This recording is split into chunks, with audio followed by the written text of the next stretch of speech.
Mayong aga mga kabyan, so ari naman kita sa bunga adlaw, samtang wala pa klase, magaobra kita sa aton nga ulobrahon. Syempre tapos sa kami pamahaw, kag gapaninlo na lang ko di guys.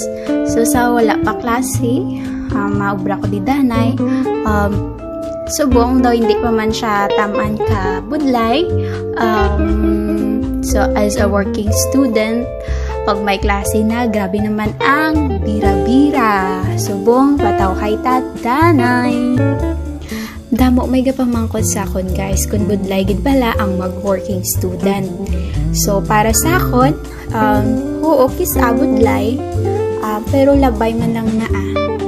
Kag hindi man tanan permi, hapos lang ang aton nga kabuhi. Kinanglan naton maning kamot everyday para malabot ang aton nga ginapangandoy.